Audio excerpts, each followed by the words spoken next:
Are you looking for a running back to ride all the way to the fantasy championship? Let's talk about some running backs here for week 15.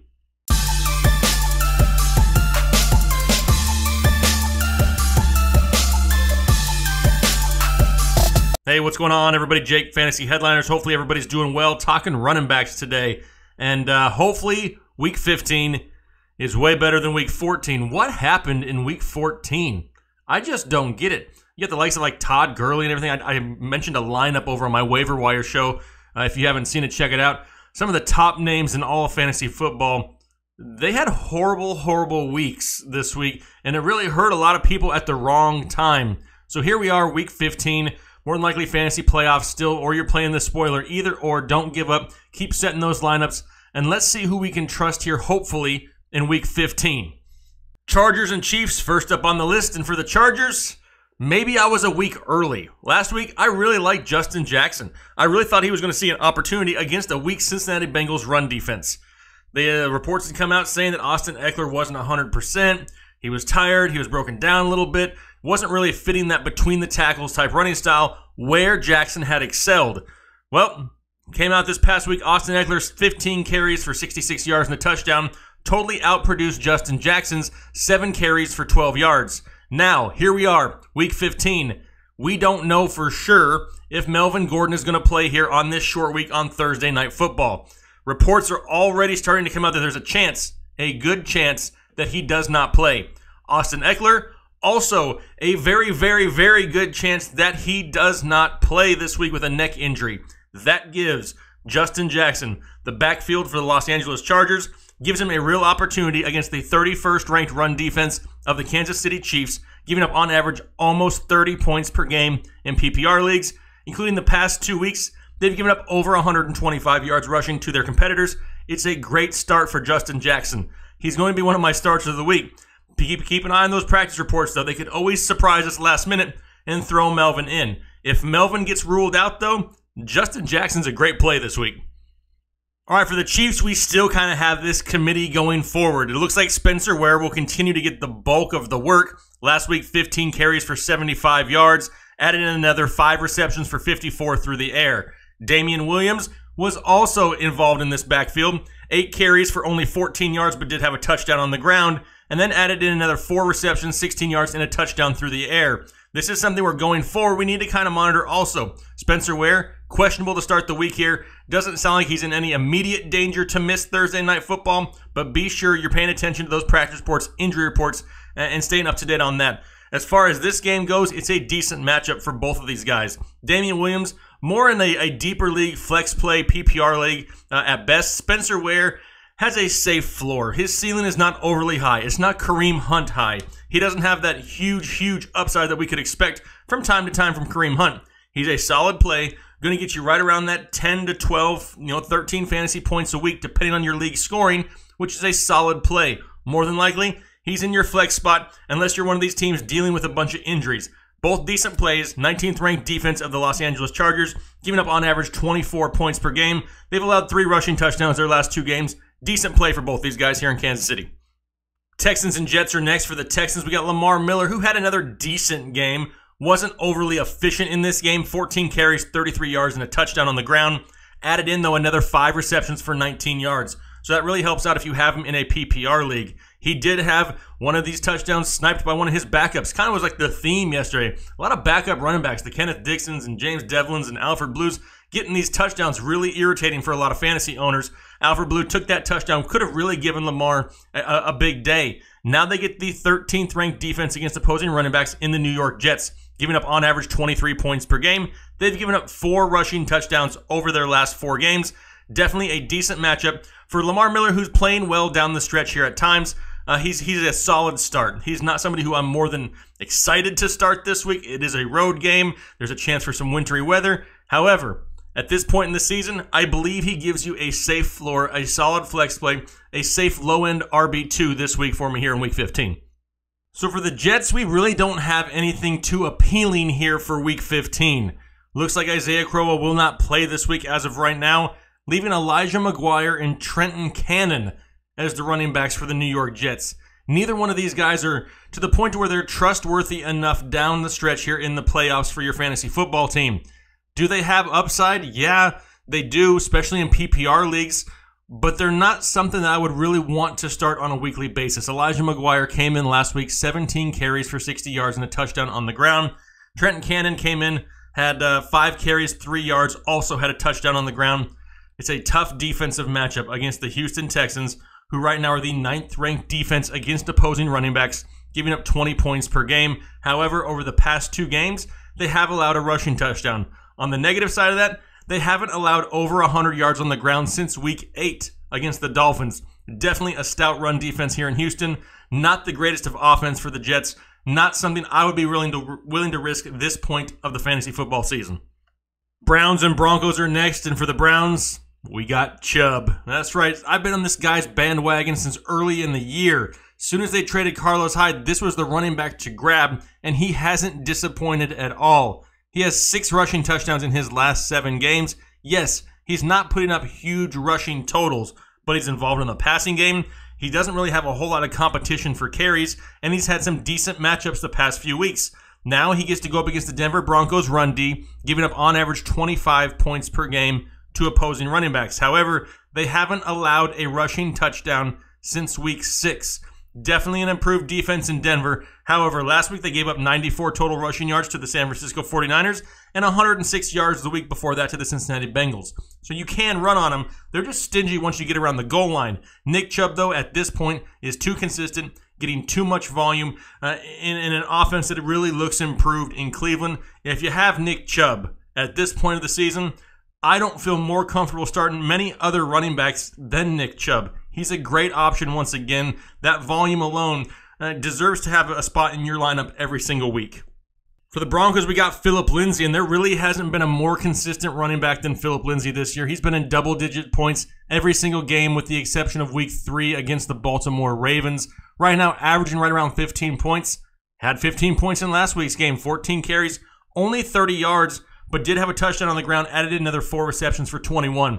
He is their lead back, and it's a great matchup going up against the 26th rated defense against opposing running backs in the Cleveland Browns, giving up on average almost 27 points per game, including 2 scores on the ground last week to the Carolina Panthers. The week before that, against the Houston Texans, 157 yards, mostly by Lamar Miller. They can definitely be run on in Cleveland. It's a great matchup for Phillip Lindsay. It fits his play style. They feature him on a weekly basis. Definitely like the upside of Phillip Lindsay here in Week 15. Packers and Bears are next, so a tough matchup on the road for the Packers. But now that Aaron Jones has been freed, is Aaron Jones freed? He had the most carries, at least tied for the most carries of any game this season so far. Last week was 17 carries for 78 yards and a touchdown. Now gives him 8 touchdowns in his last 7 games. Borderline must start, right? Yeah, kind of, but it's a really tough matchup this week against the Chicago Bears, who are currently 5th against opposing running backs, giving up on average 18 points a game. Are you going to sit Aaron Jones because of this matchup?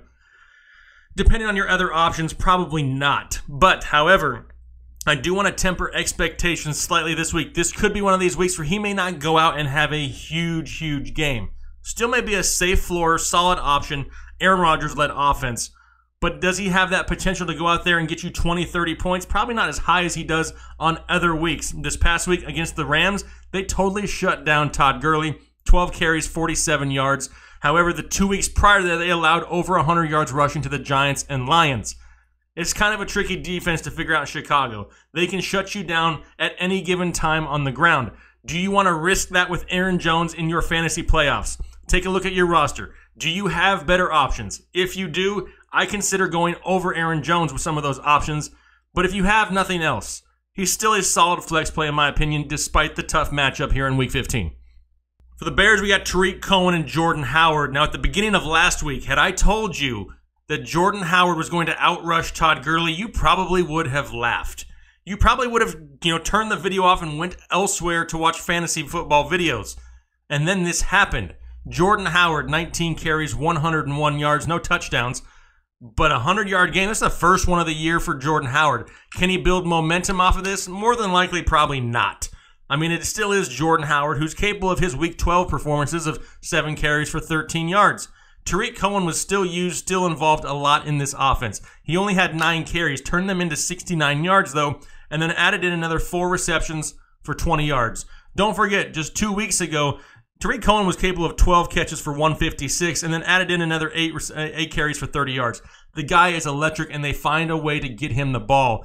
The huge rushing numbers may not be consistent, but don't be fooled. Tariq Cohen, right now, running back 11 in PPR formats, and now they go up against the Green Bay Packers, who are 12th against opposing running backs, giving up on average 22 points per game. They've allowed 2 rushing touchdowns over their last 3 games. They've been playing better. However, they've allowed over 100 yards 4 out of their last 5. Not a bad matchup, but still, I'd rather go Cohen over Howard this week. Lions and Bills, and for the Lions, we were a little bit excited. I can't say it's exciting when you talk about LeGarrette Blount, but the potential for him to have a great game last week against one of the worst run defenses in football, the Arizona Cardinals. A lot of people streamed LeGarrette Blount last week, thinking that he could have some serious production with no Kerryon Johnson. He turned around and put up 12 carries for 33 yards, a whole lot of nothing from LeGarrette Blount.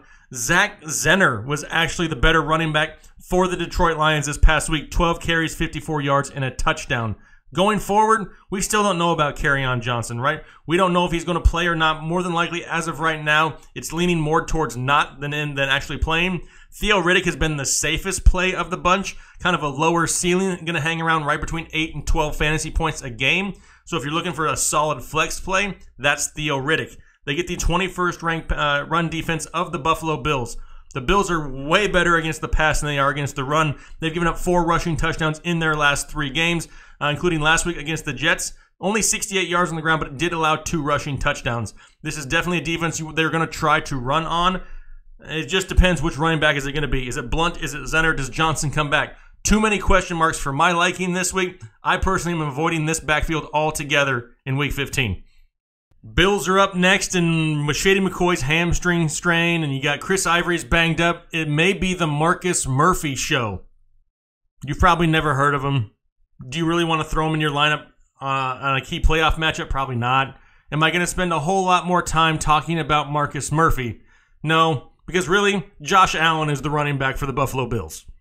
Bucks and Ravens are next, and the Bucks' run game is horrible to begin with. So what's it going to be like when they go up against the number 1 rated run defense of the Baltimore Ravens? Currently only giving up 17 points per game to opposing running backs. However, they have allowed a rushing touchdown 3 out of their last 4 weeks. Haven't allowed over 100 yards in a game, though, since Week 9. This is already a putrid run offense in Tampa Bay.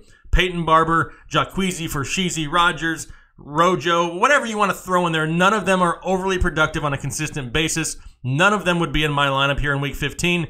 Do they have talent? Yes. Do they run the ball enough in Tampa Bay to really give you that solid floor on a weekly basis? Nope. They're going to be throwing again this week. I'm not touching anybody in the backfield of the Tampa Bay Bucks. For the Ravens, have we seen the end of Gus the Bus? Some people were so excited for Gus Edwards. He came out on fire his first 2 games, had over 20 carries a game on average, getting over 115 yards a game.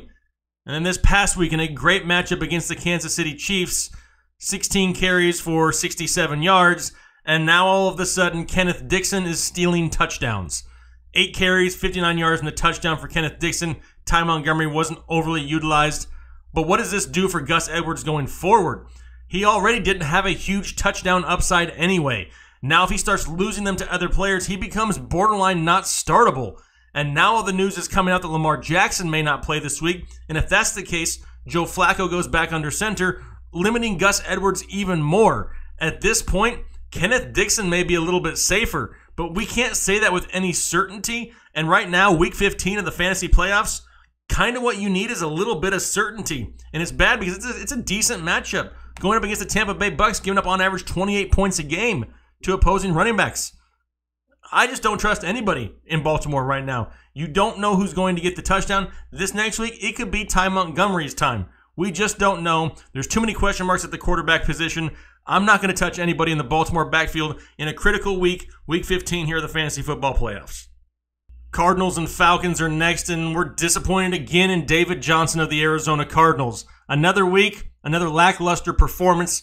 A little bit better if you're in PPR leagues. Only had 15 carries for 49 yards, but added in 8 receptions for 12 yards. How do you get 12 yards on 8 receptions?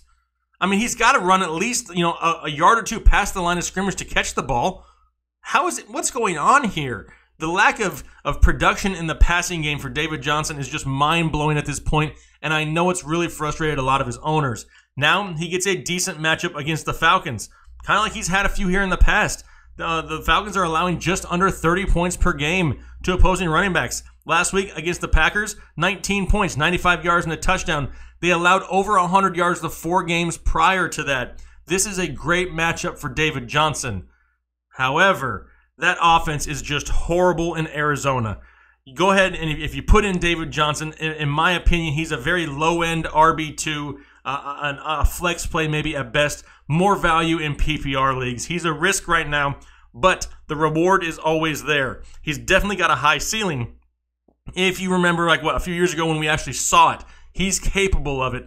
It's just risky at this point. If you use him, you may not have any better options. It is a great matchup. I wouldn't sit him completely, but I would limit expectations and throw him into my flex spot if I had other depth at the running back position on my roster.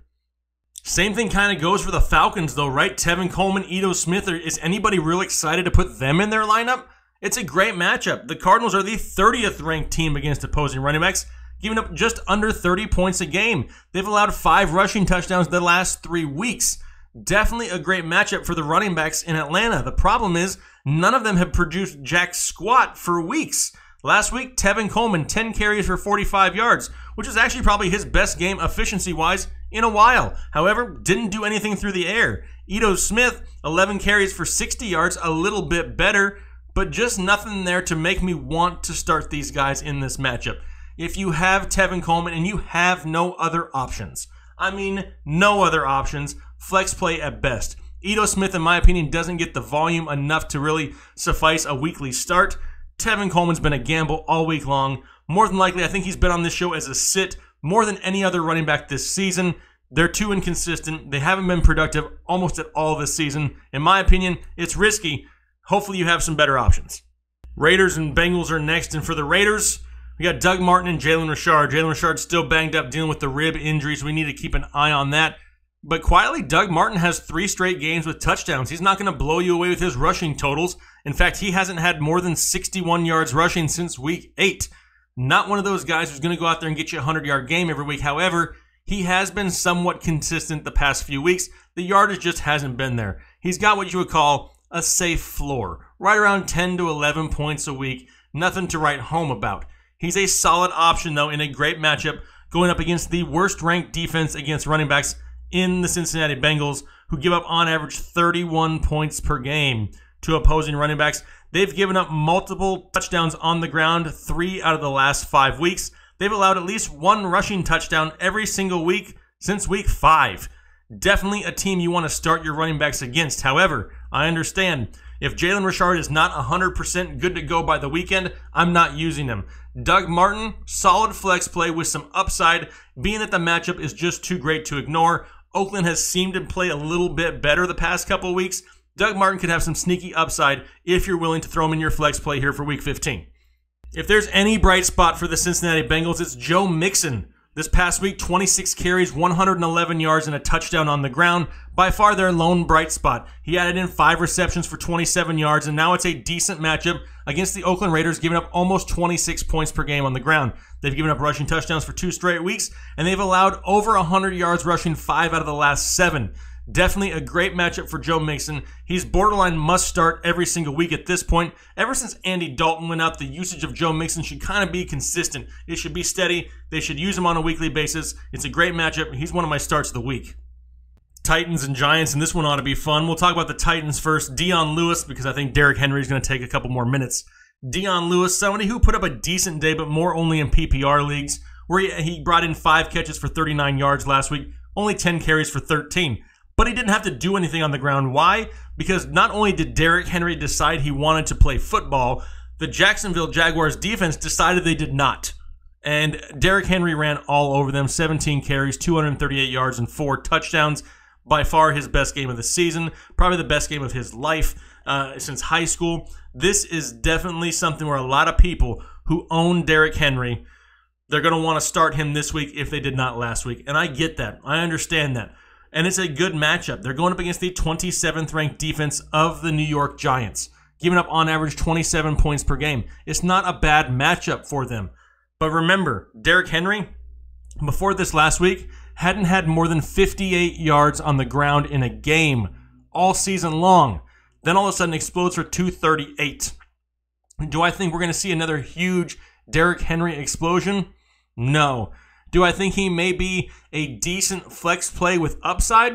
Yeah. In some leagues, it all depends on his usage. Just a few weeks ago, he was getting 8 carries in a game.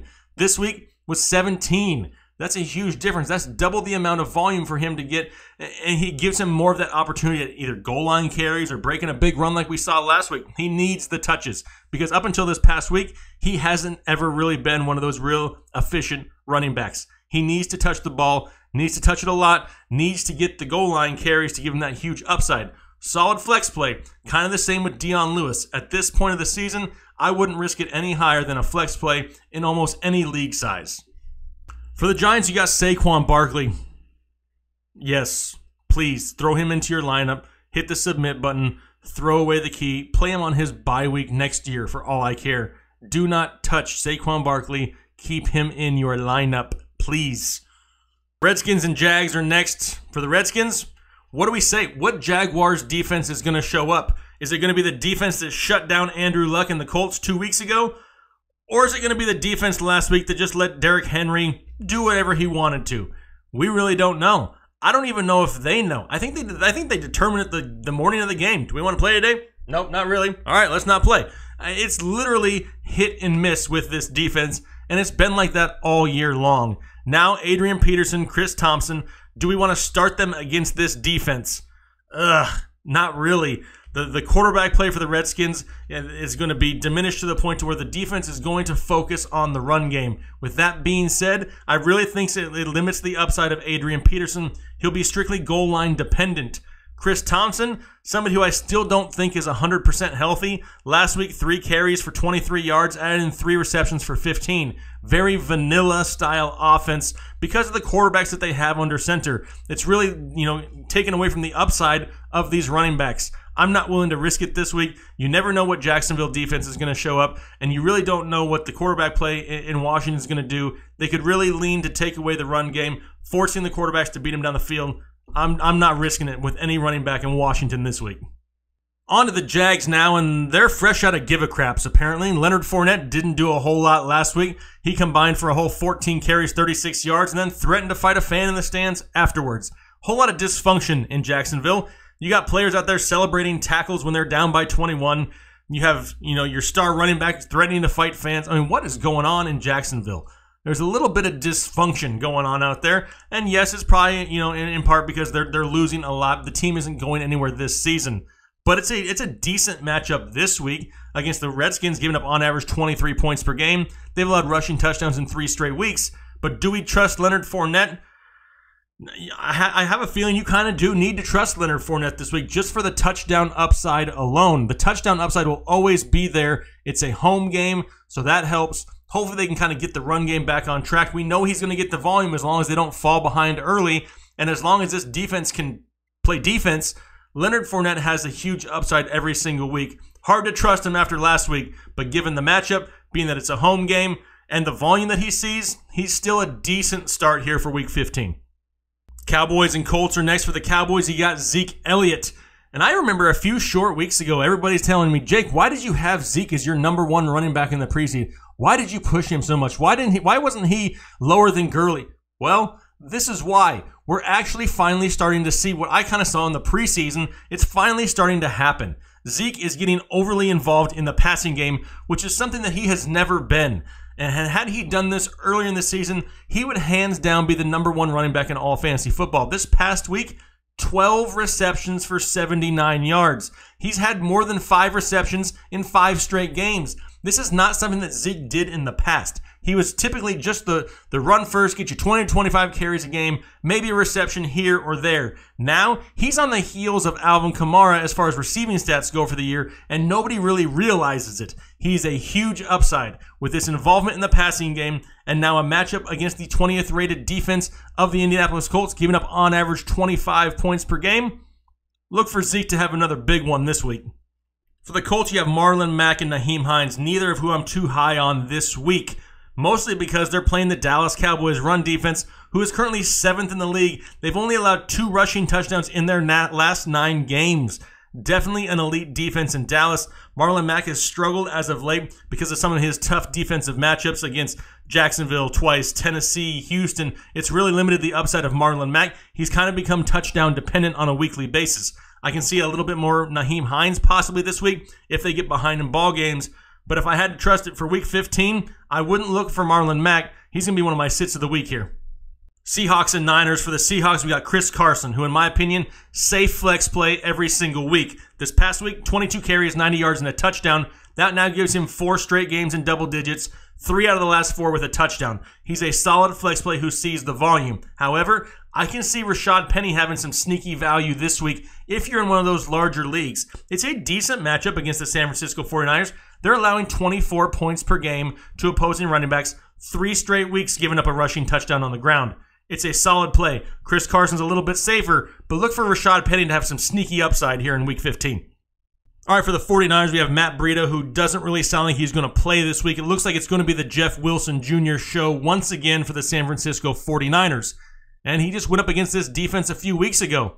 It's where he had 15 carries for 61 yards on the ground and then added in another 8 receptions for 73. Kind of his coming out party for Jeff Wilson is what this was. And now they get the same defense again, except this time San Francisco is going to be at home.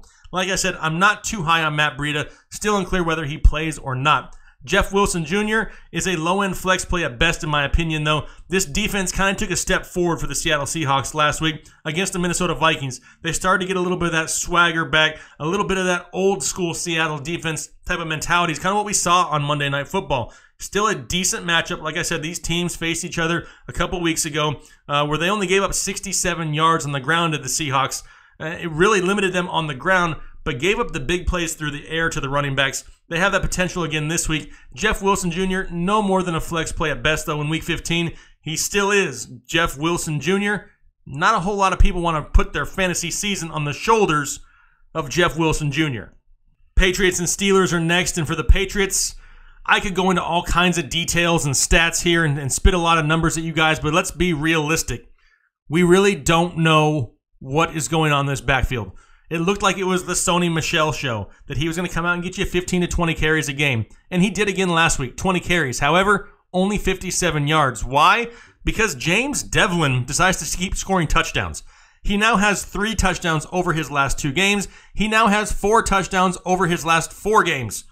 James Devlin is stealing touchdowns from Sony Michel, and that really limits his upside. Then you have the whole James White saga where he's either going to go out there and get you 9, 10, 11, 12 receptions, or he's going to do what he did last week and go out there and do a whole lot of nothing and give you 2 for 15. It's too up and down. Rex Burkhead is involved. Now with James Devlin stealing touchdowns. It's too iffy, in my opinion, to trust one of these guys this week in a difficult matchup going up against the Pittsburgh Steelers on the road in Pittsburgh in a must-win game for Pittsburgh. Now, they have given up a rushing touchdown 6 straight weeks, so the potential is there. But which running back is going to get it? It wouldn't surprise me if it's Cordero Patterson this week. It's just too iffy. None of them are safe enough to trust, in my opinion. I'm a little worried, and I don't know if you really want to pick which one is going to be for Week 15. For the Steelers, looks like we're going to have Jalen Samuels and Stephen Ridley again. Stephen Ridley, not really a fantasy option at this point, probably for the rest of the season since it's winding down. Jalen Samuels still has a lot of value, more so in PPR leagues. Only had 11 carries for 28 yards, but did add in 7 receptions for 64. And that's kind of where I see him on a weekly basis. If you're in a Yahoo league and you can throw him at your tight end, great. If you're in a regular 10, 12-man league, nothing more than a flex play at best. The ceiling is not overly high, a little bit touchdown dependent. Like I said, more value in PPR leagues, but it is another decent matchup. The Patriots giving up on average 24 points per game to opposing running backs. I don't expect Stephen Ridley to come in here and just all of a sudden dominate the backfield touches. Still Jalen Samuels, bulk of carries. James Conner, he's going to be ruled out already for Week 15. Hate that for fantasy owners. Looks like it's going to be the Jalen Samuels show again. Eagles and Rams. For the Eagles, we really only have Josh Adams. Maybe Wendell, don't tell me I have Smallwood, and maybe a little bitty hint of Darren Sproles. Looks like Corey Clement's going to miss time Josh Adams really has the opportunity to get the bulk of the touches this week. Again, last week, only 7 carries for 36 yards. Now, they go up against the Los Angeles Rams defense, who gives up on average 22 points per game. However, no rushing touchdowns their last 3 games. Definitely a defense that's been playing better down the stretch. However, this past week, they gave up 100 yards to Jordan Howard. If they can give up 100 yards to Jordan Howard, they can do it to Josh Adams. Josh Adams, in my opinion, is a solid flex option here in Week 15. Now for the Rams, we have Todd Gurley, the guy who more than likely single-handedly took you to the fantasy playoffs, then in one fell swoop, kicked you out of said fantasy football playoffs with his 11 carries for 28 yards last week. What the was that? A whole lot of people upset, a whole lot of people confused. They knew it was going to be a difficult matchup against the Bears, but they weren't expecting 11 for 28. I know I wasn't. Somewhat of a limited expectation, but not that limited. Now he gets the Eagles defense, who's just riddled with injuries. It's a solid matchup. If you were lucky enough to survive the Week 14, whatever you want to call that, I have a feeling that he's going to turn around here Week 15. The old school Todd Gurley, the one we saw just, 2 short weeks ago in Detroit, where he had 31 PPR points, that guy's coming back this week. Saints and Panthers are next. For the Saints, you got Kamara and Ingram, and I know with Kamara, a lot of people are frustrated. He has no touchdowns over the last 3 weeks, which is not something we were used to earlier in the season. Partially, yes, because Mark Ingram has come back and taken some of those. Mark Ingram has 3 touchdowns over his last 4 games. He's had 200-yard games over his past 5 outings. This past week, 13 carries, 52 yards, and a touchdown. Now it's a tough matchup for both these guys. The Carolina Panthers, they're the 4th-ranked defense against opposing running backs, giving up on average 18 points per game. However, 5 straight weeks with rushing touchdowns against the Panthers. Not a bad matchup for either one of these guys. If you have Kamara, you've ridden him all season long, he stays in your lineup. Mark Ingram, in my opinion, I said it last week and I'm going to say it again this week. In my opinion, he's a solid flex play again here in Week 15. For the Panthers, you have the must-start machine of Christian McCaffrey. He's got 12 touchdowns over the last 7 games. I think it's a pretty safe bet that he should be in your lineup, even though this is a very difficult matchup. The number 2 rated run defense of the New Orleans Saints haven't allowed a rushing touchdown since Week 11. However, this is Christian McCaffrey. He scores touchdowns on everybody, and if he can't get it on the ground, more than likely he'll get one through the air. Still starting Christian McCaffrey. All right, those were all the running back matchups here for Week 15. Hopefully that was able to help you set your lineups. Good luck this week in the fantasy playoffs. Don't forget, even if you're not still contending, you can still go out and play the spoiler. Nobody wants to finish in last, right? Nobody wants to finish last place, especially in some of those weird bets that I see out there that people leaving me comments about. You guys do some weird things out there. Don't finish last. Keep fighting to the end. Really appreciate your support. Make sure you're looking out for the live show Saturday afternoon, 3:30 p.m. Eastern Time. One of our last ones here of the season. Let's make sure we make it count. Looking forward to hearing from you guys. We'll talk to you later. Thanks. Bye.